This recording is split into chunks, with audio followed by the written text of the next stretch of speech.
Minister of Immigration, Mr. Ahmed Hussen, is online with me. Minister, good morning. Good morning. Thank you for having me here. And welcome to Radio Parvasi. Okay, so for the last few days, since people were trying to fill in the application for grandparents under the family class category, there's a big news not only in the ethnic media, in the mainstream media also, that there were thousands of people who were eagerly waiting for this day, but within few minutes, all the spots were filled, and many people are still waiting that what happened. They couldn't understand how fast everything went and what option now they have. Many people are lucky who could get, enrolled in that time. So you are trying your best. I know that for the long time we are talking and you are trying to streamline the system, but still somehow there are shortcomings in the system. So what do you have to say on that? Well, first of all, as you know, the parent and grandparent program is very, very popular. Even though we have increased the spots available for people to apply from 5,000 to 20,000 to allow more people to sponsor, we received over 100,000 applications in the first as soon as we opened the window. So the program continues to be popular. What we have to do is to make sure that we're the ones who eliminated the backlog, and we have very short wait times now. When you want to sponsor your parent or grandparent, you only have to wait 20 months. And under the previous system, if you remember, people were waiting between 7 to 8 years to sponsor their parents or grandparents. That's unacceptable. Now, we used to have a lottery system. I went around the country, and many Canadians told us, we don't like the lottery system. Go back to first come, first served, but make it more equal by having it online, and let everyone apply, and we'll just take the first 20,000. We actually ended up taking 27,000 to make sure that there's no duplications or mistakes or things like that. Yeah.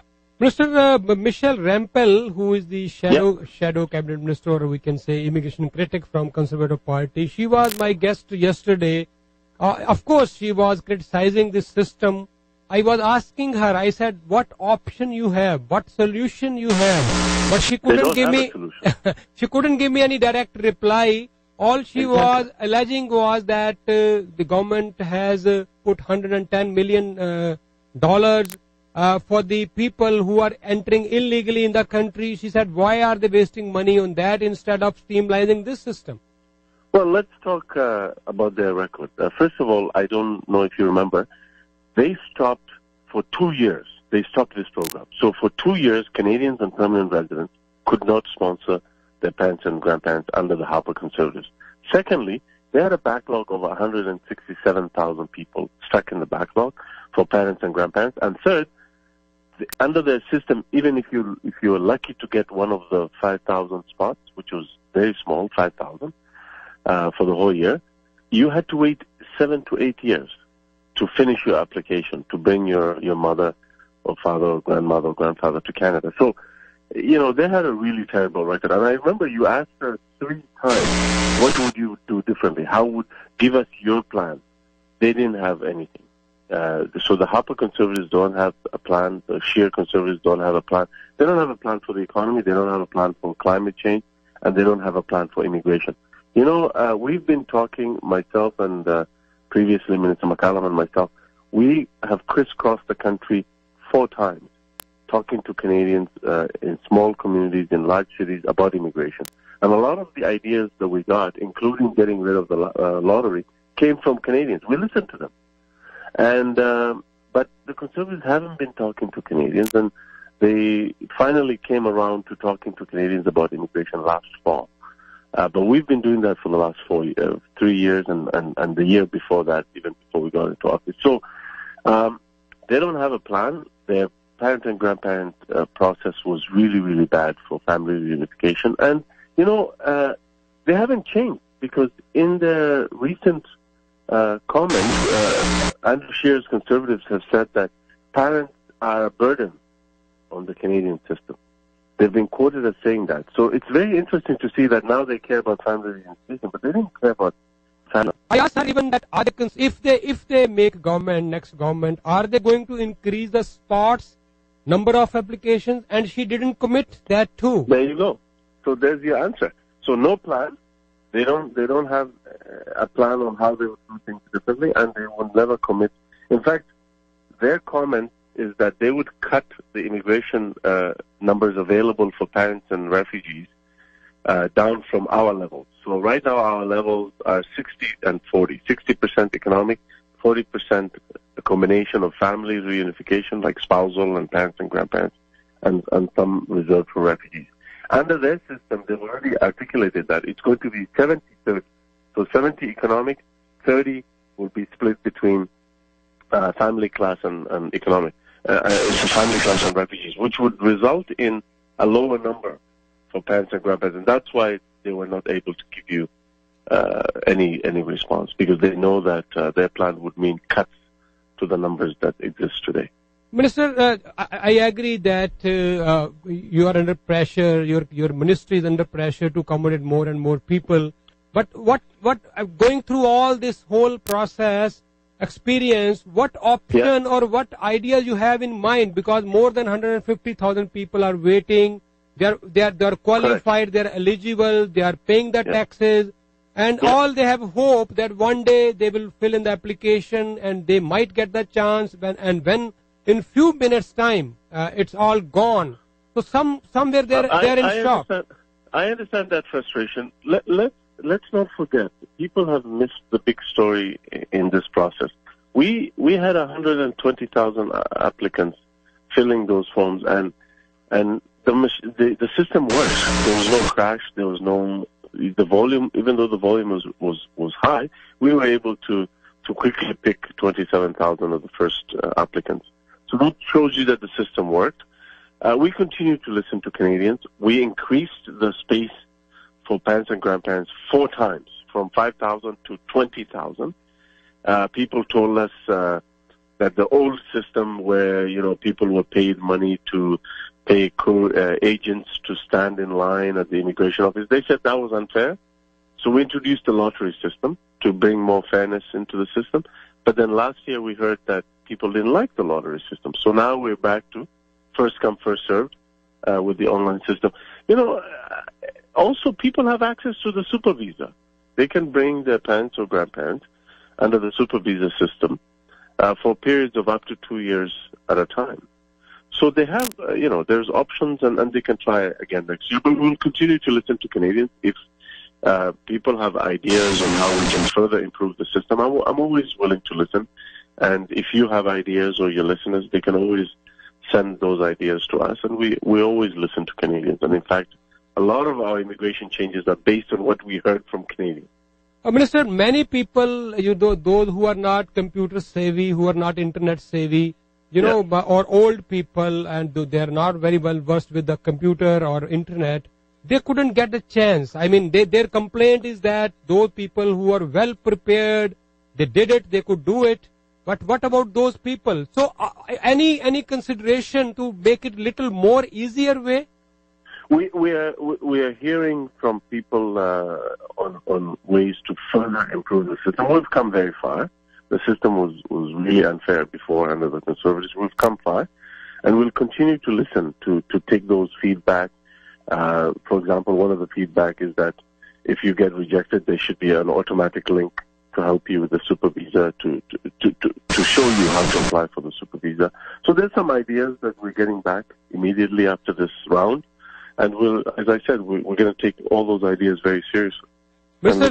Last night when I shared this news with my listeners that I will be talking to you in the morning, I have got a long list of questions. I don't know whether we have so much time or not, but one thing which I want to bring to your notice is that students who are coming here, we know we have so many problems aligned to this, student section. But my question: services for international students are getting visitor visas very easily when these students are not settled here, they don't have any source of income, they are not financially well off to look after their parents. People have a complaint that those people, their parents, they are getting so quickly visitor visa, and it's sad that many of them are misusing it. They're coming here, then they'll start working on work visa. Somehow they're able to get, work permit. Some people are helping them. So this system is being abused. And on the other hand side, people are established here for the long, long time. They have good financial backup. Their relatives, their nears and dears, they are not getting the visitor visa being rejected again and again. So what do you have to say? Well, first of all, the international students contribute so much to our classrooms, to our schools. They bring perspectives. They contribute $15 billion to our economy every year. That's more than softwood lumber. So they're a great resource. And, there's pathways for them to stay. Some of them, a lot of them actually go back. I want to clarify something. An international student is not allowed to bring their parents unless they can support them financially. So they have to demonstrate that. So the scenario you painted to me whereby an international student would be able to bring their parents without being able to support them would not be possible. They wouldn't be able to get a visa that way. They have to demonstrate financial ability to support them. And so there's mixed feelings about this. I remember doing a radio interview in Vancouver after I did an announcement in January, and the radio host, who's a ethnic radio host, told me, we have too many international students. You should send some of them back. And then I flew to Calgary the next day to make another announcement, and I did another radio interview with the same outlet but different host, and he said, "We make sure that we need to bring more." So it's very interesting perspectives to see that. But look, we recognize that there are some challenges with the labor market and with visa processing. We've done a lot in terms of visa processing. Of course, the volumes have gone up, but we've invested a lot to improve client service, to make sure that the wait times are less, and people are treated fairly based on the information that they provide. Sometimes there's challenges with people not filling the form properly and so on. So I can't comment on individual case, but I can tell you we're doing our best to make sure that we manage this issue of international student integration into the community by also working with some of our partners in the provinces who do provide settlement services for international students. Minister, as I have said already many times that you being an immigrant, nobody can better understand this issue. I do. So I'm glad that Prime Minister has given you this opportunity, because you understand these issues very well as compared to any other minister. So we hope that, yes, you are already working very hard. There is no question on that. But Ministry of Immigration is such a complex affair. Sometimes I feel that you are always under so much pressure all over the country. You go, you meet people, you get their opinions, their feedback, and then you try to make a program. Everybody can never be happy. I understand that.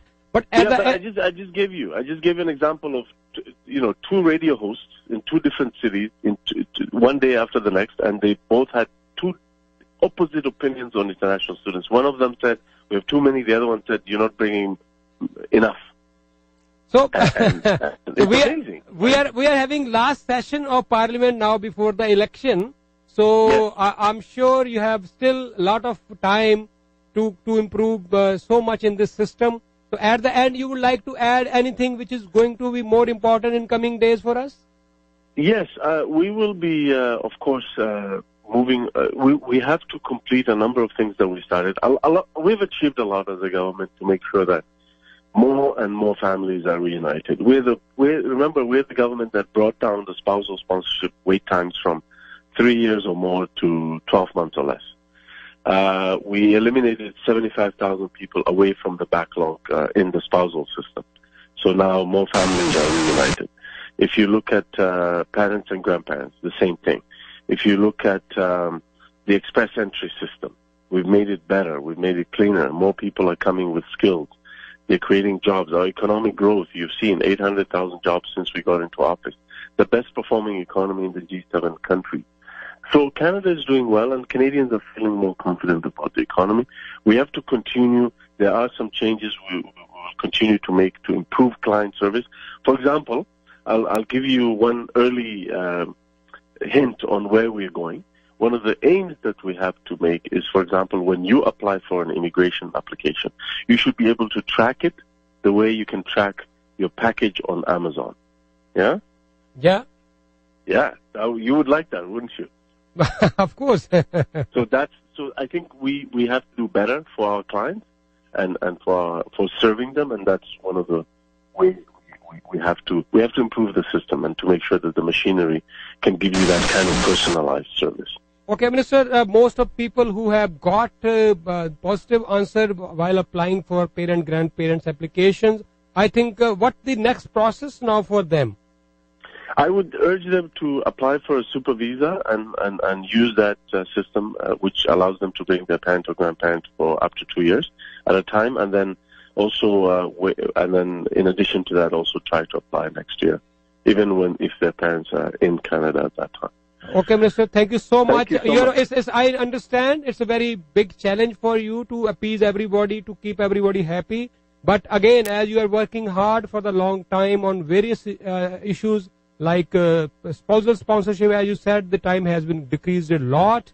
On many other fronts, you could achieve so many things.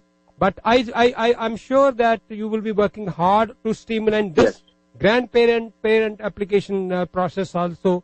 And we could expect something good in coming days again. Yes, I agree. Thank you so much. Thank you so much, Minister. Thank you.